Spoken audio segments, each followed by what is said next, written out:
Could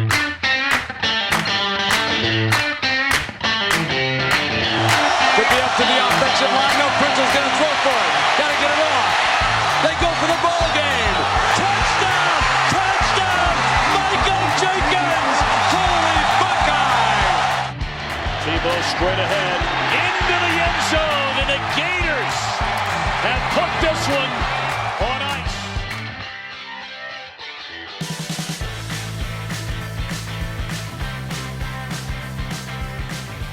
Hello, hello, hello, and welcome to the Tim and Shipe Show. This is a college football playoff. Thank you so much for joining us. He's Tim Jones. I'm Aaron Shipe. We're going to be talking about college football for the next maybe 30 minutes today. We're just doing our top 6 teams, 1 through 6 today.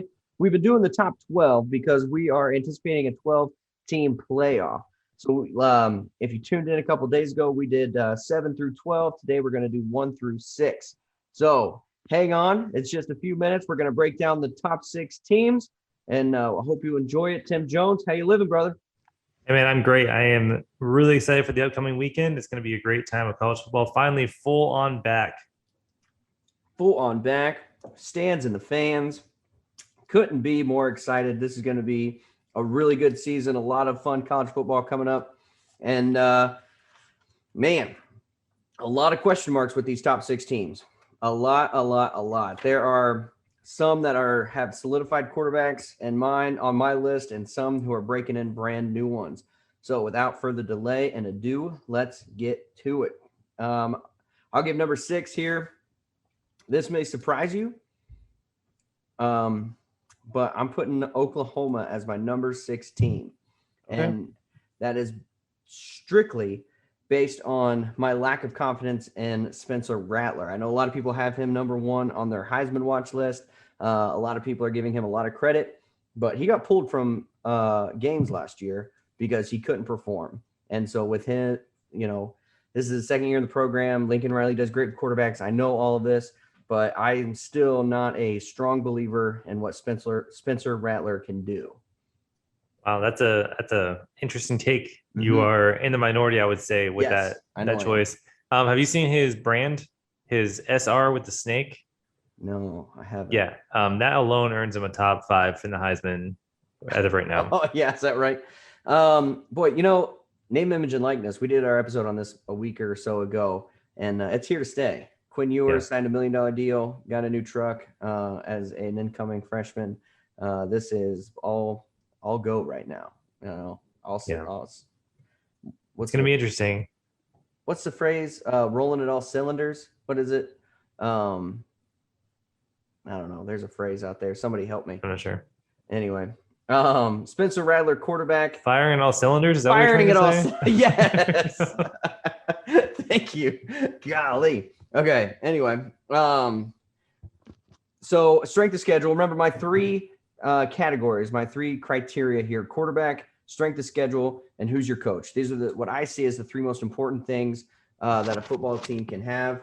And I know offensive linemen, defensive linemen, it's all important, but to put a winning team, a championship level team on the field, you have to have a good quarterback and an easy schedule and a good coach. So Big 12. Now, listen, everything I say here about the Oklahoma, Iowa States of the world needs to have an asterisk by it. Because can Spencer Rattler be a good quarterback? Yes. But the asterisk, he's playing in the Big 12. He's a good quarterback against other Big 12 teams. Is Lincoln Riley a good coach? Yes, against other Big 12 teams. Other than that, he hasn't proved it to me.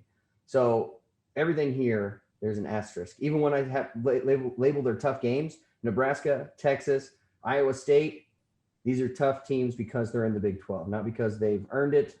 And Nebraska I put on there because it's the toughest game they have coming up.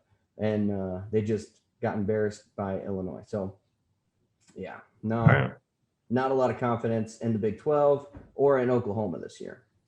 Okay. Interesting take. Like I said, for me, my number 6 is the University of Southern California. The reason I picked them, and they're barely in my top 6, they're number 6. My top 6, by the way, isn't necessarily 1 through 6. It's more of, just in this order. I put 6. So it's not like best teams. Yeah.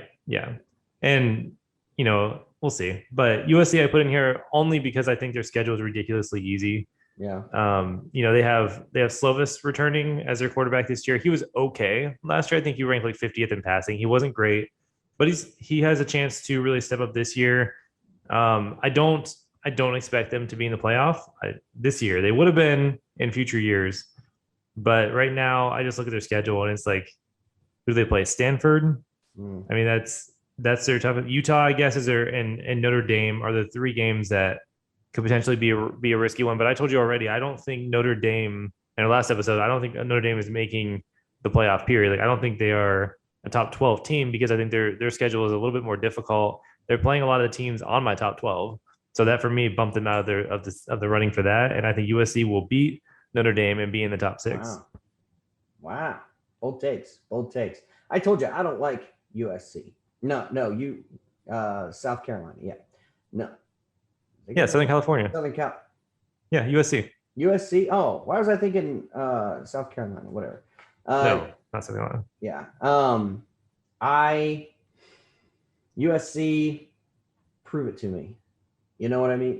New coach, prove it. They haven't done anything for a decade now. When we were in college, they were good.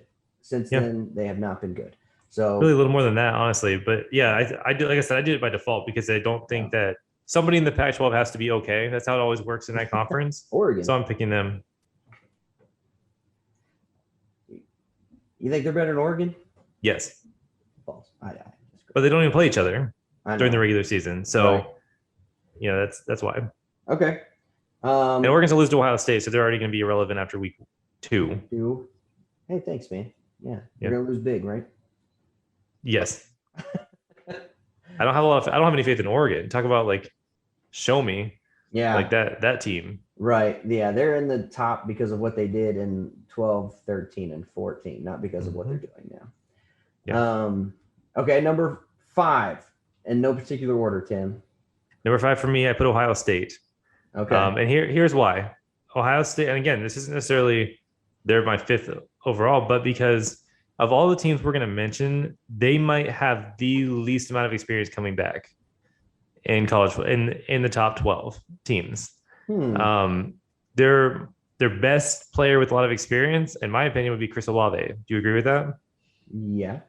And I mean, outside of that, their best running back, their experienced quarterback, the players who have a lot of experience on offense specifically are gone.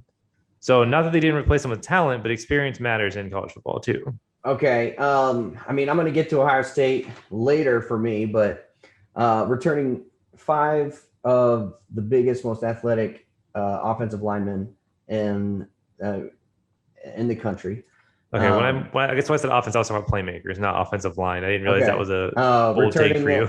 Returning a pro football tight end who's going to be dynamic. When we recruited, we have the 2021 best wide receiver, recruited best wide receiver in Emeka Mbuka. Do you know who's in front of him? The 2020 number 1 wide receiver in the class. Okay. You know who's in front of him? Chris Olave. The 2019 best wide receiver in the class. Okay, I'm talking about experience. I already brought up that they have a lot of talent coming in. I said strictly speaking on experience. They have the best wide receiver room in the country. That's ridiculous. Ranking wise, maybe, but you can't say hands down based on what the best wide receiver room. Based on what you haven't seen them play. A lot of these guys haven't had a lot of experience. And Mike Mitchell. Oh gosh, I am blanking. He's like the best wide receiver in the country. He's going to go. He must be if you don't remember his name. Stop. He's the Waddle of this year, where he is going to be the number 2 receiver, but he's going to get drafted before Olave. Garrett Wilson.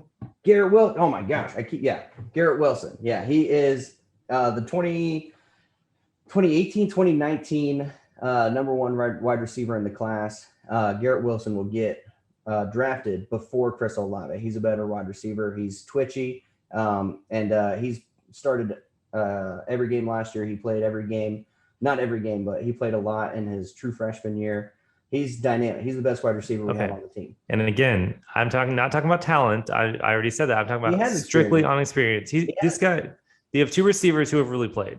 Period.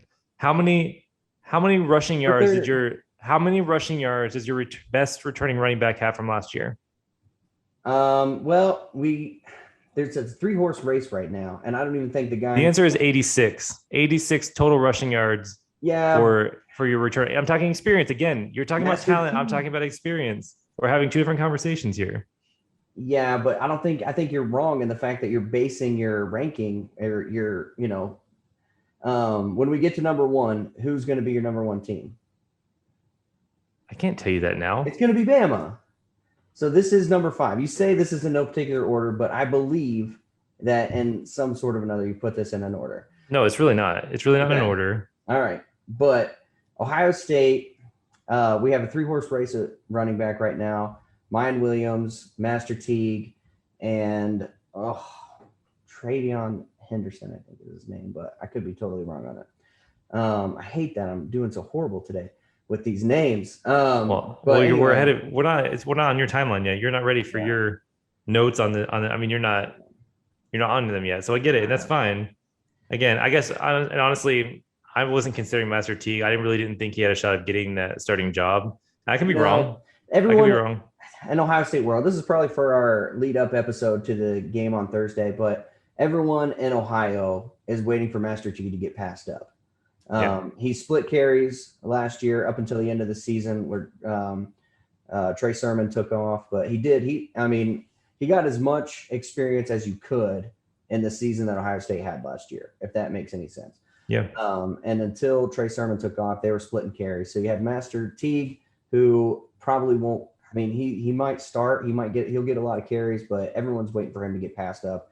And C.J. Stroud, because of who he has at wide receiver, he has the 2 best wide receivers. The first 2 wide receivers off the board will be Garrett Wilson and Chris Olave. He has thrown to the best wide receivers in the country, and that's why everyone has him on a Heisman short list, because he's just surrounded by offensive line talent and wide receiver talent. It is just a stacked Ohio State team this year. Well, and like I said, I'm not addressing the talent on the field, the talent coming in. I'm talking about experience. You can't say experience doesn't matter. I know. Because it does. So where I will give it to you, and I don't know if this is on your list, but linebacker. We have 3 brand new linebackers this year. All our linebackers are out the door in the NFL or potentially getting cut this week. Who knows? But that's just in general, that's where I look at Ohio State. Of the teams on my list, overall, I think they lost the most as far as experience wise. And so they have a lot of Trey Sermon. What? They lost Justin Fields and Trey Sermon. Basically, everyone else is returning. You just said they lost to 3 starting linebackers. And on defense, yeah. Defense. Well, I'm saying in general, across the board, I feel like they've lost a lot. And I mean, it's going to matter. So I'm not saying they're going to have a bad year. They're probably a playoff team just because I feel like their schedule's a little bit soft. They have to play Ohio State. Ohio State plays Oregon, which I already told you I don't have a lot of faith in them. I think Ohio State will beat them pretty easily. And then they are going to also play against Indiana and Penn State. When you have to have an argument about how good Indiana is going to be, that tells me that it's a pretty soft schedule. Indiana's good. Okay, we'll see. Good. They're good like every 4th year. And by good, I mean pretty decent. I would say decent every 4th year. Yeah, but Indiana has potential this year. I've already gone and talked about it. All right. So that's number 5. Yeah, sorry, I got heated there. That's all right. I think I had to correct it's your team. A little bit. I know. I mean, you're still wrong, but you can correct me if you want. No, I'm not. Anyway, Iowa State 5 for me. 4-year starter Brock Purdy coming, taking snaps, spinning the pill, I think is what I've heard a lot of people say. So he's a 4-year starter, but he lost his 2 best wide receivers, Hakeem Butler, Matthew Eaton. They have 2 freshmen in their starting 4 wide receiver rotation. So Brock Purdy, he's solid, but who he's throwing to, there's a little bit of questions about that. They have all 5 offensive linemen coming back, but there could be a mix-up there from what I've heard. Strength of schedule, really, really good. Basically, they have to beat Iowa early. And I put Iowa on there. I think Iowa's going to be – they're always a tough team, especially for Iowa State. It's always really, really close. They always play really, really tough. It's a rivalry game. But besides Iowa, they have Texas, which they're in the top 25 basically because they're Texas, not because they've proven anything or done anything. And then to get to the playoff, they will have to beat Oklahoma 2 times. So that's their strength of schedule. So I give them a check there, and then they have Matt Campbell as their coach. And I have a check for now. Matt Campbell has had a great couple years, a great year.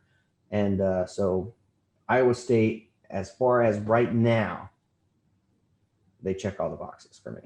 Number 5. Okay. Yeah, and I agree. I like them. I didn't put them as high as you did, obviously, but again, Brees Hall's another one. I don't think you mentioned him, that he's the Heisman candidate as well. They're junior running back. Oh no, yeah, I missed that. So that talent between the quarterback and running back potentially could be pretty devastating against some of those Big 12 defenses. Yeah. Also, I've already mentioned about going back to Ohio State for just 1 second. They do have the number 2 ranked recruiting class coming into this year. And that's one of my criteria is their schedule, who they have returning, and their recruiting class. All right. So do you really think they're 5? Where do you think they sit, Tim? Well, right now, I think they're going to be in the playoff. I already said that because I think their schedule's pretty soft and they have a lot of talent. So they 3 or 4? Probably number 4 right now. 4? Okay. Yeah. All right. That's fair. All right. On to my college football playoff. Top 4 prediction. Number 4, Georgia. JT Daniels, I'm not a huge believer, but he's a good game manager. If we had any fans in Georgia, they would hate me right now, but JT Daniels, he's a game manager. And we don't. So yeah, he will get cut in the NFL in the first round of cuts. He's not gonna make a team. Anyway, game manager, strength of schedule is really, really good. If they get past Clemson and Florida, they got it made in the shade. Everything else is really, really weak across the schedule for Georgia. And then their coach, Kirby Smart, proven coach. So wait, time out. Proven coach how? What has he proven? I don't know, that he can be 2nd or 3rd in the SEC. He can be a good recruiter who is disappointing with the talent that he has. Good recruiter. Can we agree on that? Yeah, good recruiter who, and in some of the cases, he can't even keep the recruits that he has in-house. Right. Often. That's happened often, though. I mean, it's kind of his thing is he recruits really well. He doesn't keep some of the players, and the ones that he's had, I think we can agree, have not lived up to that potential. Haven't lived up to potential or have left and got drafted 11th in the NFL draft. And then benched. Yeah, but we'll see how it goes. There's a lot of time left. I think he's benched, but yeah, he's not. He'll start week 3. That'd be interesting. We'll see. He'll start week 3. Yeah, but he's proven he's a good coach. He wins the majority of his game. I don't know. I'm reaching. Yeah. I don't know if I'd check that box just yet. Yeah, I guess. So strength of schedule and quarterback. Those are the boxes I'll check for Georgia, I mean. No, that's fair. I agree with those two. However, mine is Florida. And I believe that they are going to beat Georgia this year. And that is one of their toughest games, other than the game. Should we announce it now, right here, right now? No, let's wait. So we have a couple games. Sorry, couple games that Florida is going to have a hard time with. I mean, struggle. The Georgia game, that Alabama game are their 2 highlights. Outside of that, the LSU game, I'm not sold on LSU this year. Can we agree on that? Yeah, no. They're in the top 25 because what they did with Joe Burrow. Yeah, and that's it. So are they the LSU from 2 years ago, or the LSU from last year? Can that coach do anything, or was he made look good by everybody else around him? Yeah. No, Ed is Ed. Yeah. So Florida's schedule, I feel pretty good about it overall. Not the easiest schedule in the world, but could be worse. The biggest question for Florida is going to be Emory Jones. He's been waiting for his opportunity. This is his chance. Everything I'm hearing is that he's actually done really well leading up to the season. And but so I'm excited to see. Right? What? When he gets out there, he's a good leader. He works hard. It's No. coach talk. Prove it on the field. Like it's right now. I'm talking about. We're all talking about practice. Like you're doing the same thing. Even CJ Stroud, like you hear good things. The quarterbacks, they're putting him on the same level. Everywhere, Russell Wilson, they're it's. Well, the development has improved so much, blah blah blah, from last year, all that kinds of stuff. Right. This is a guy though. He was the third leading rusher last year, so it's more about what's going to happen. But they played him like Tim Tebow used to play his freshman year, where he comes in and runs the ball a lot. Mm-hmm. He doesn't pass. He passed 32 times last year. That was it. Yeah. He was sat behind Trask. He's been waiting. This is his chance. And the reality is, there's a crowded quarterback room behind him. Mm-hmm. Richardson, I've heard really good things about his development and his potential. So the reality is, if Emory Jones doesn't perform well early on in this season, Richardson may just take over. Like that's a real possibility. Young player, really talented. But the most exciting thing for the University of Florida this year is their running back group. I think Florida may have the most talented running back group in the country this year. So they bring back Damian Pierce and Malik Davis, who are both. I'm sorry, not Malik Davis. Yeah, Malik Davis. Are bringing both of them back this year. Both good players. And on top of that, they have Lingard waiting to play. I mean, they have really, really, really good running backs, and I'm excited to see how that works out. Yeah, Florida, they're going to be fine. Emory Jones. So, man, we're going to talk about more of this in our next episode, but just real quick, hit on Emory Jones. How is he going to respond to knowing that the next guy up is nipping his heels? Do you know what I mean? So a lot of times it happens with running backs all the time. When you have two running backs, it's hard to get in a rhythm, hard to get out of their own heads. And will Emory Jones respond well? Will he take the challenge on and do well, or will it get in his head and it's always on the back of his mind? Every throw, he's just a little bit hesitant on, and he just doesn't perform well. So there's a lot when you have a crowded quarterback room like that, and CJ Stroud's going to have the same type of thing. He's got 2-3 guys on his tail as well, and so we'll see how they respond. If their coach, and a lot of it comes down to coaching, is their coach giving them the confidence they need to perform well? Sure. Yeah, and the other big question, the biggest question I think Emory Jones is big, but I think the defense of Florida, after the year they had last year, which was just devastatingly bad, which has not been Florida's MO for the past decade. They've been good on defense and struggling on offense, and they've completely flipped the script this past year. Todd Grantham's on the hot seat. If his defense doesn't perform this year, he's out.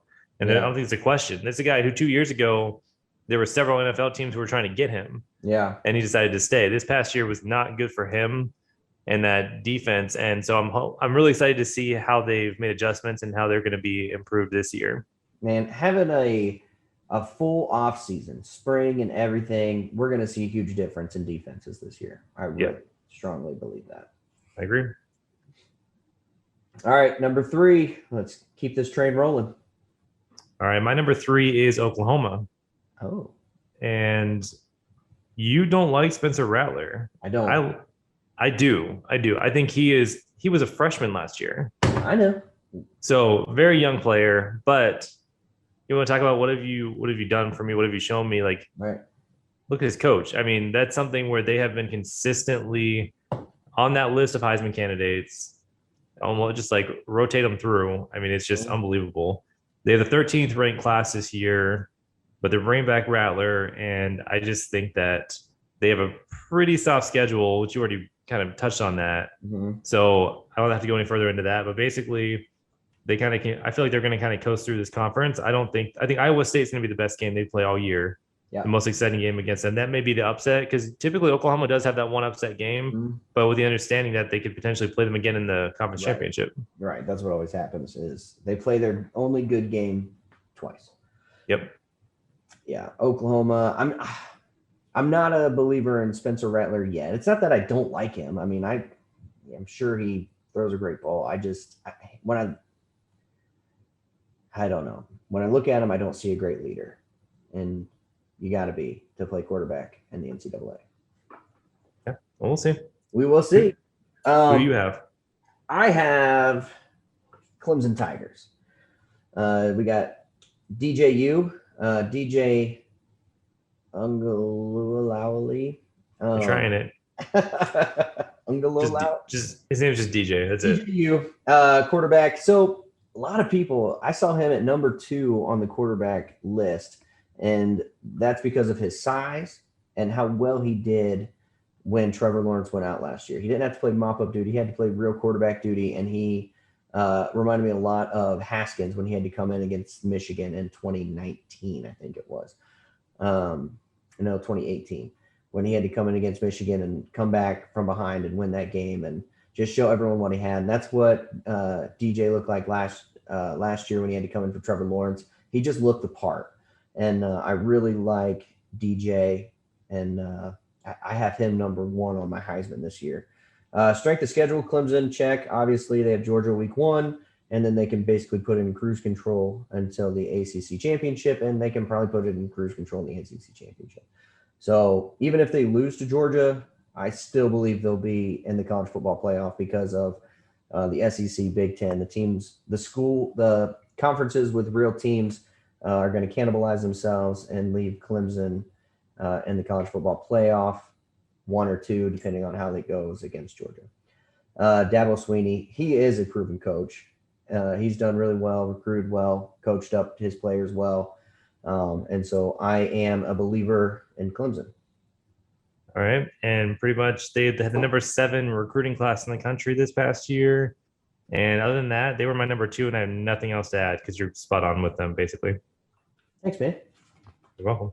Nicest thing I've ever said to you. Yeah. Who's your number? Number 3 for me was Oklahoma. That's right. All right. Number 2, you can go first on this one.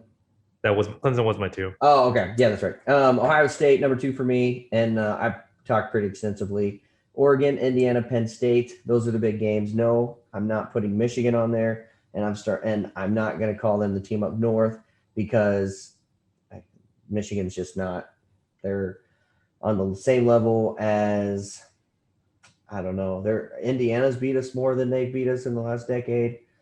Penn State's played us closer. I don't even know who they're comparable to. Are they as bad as Rutgers? They're worse than Iowa. Ouch. Maryland. I don't know. I don't know. Purdue. I don't know. Michigan. I think Purdue. Purdue actually is played tougher games against Purdue than Michigan in the last. Man, that hurts. Yeah, Michigan is just not. And what are they doing keeping Harbaugh around? Anyway, we can get into that throughout the season, but what a joke Michigan has become.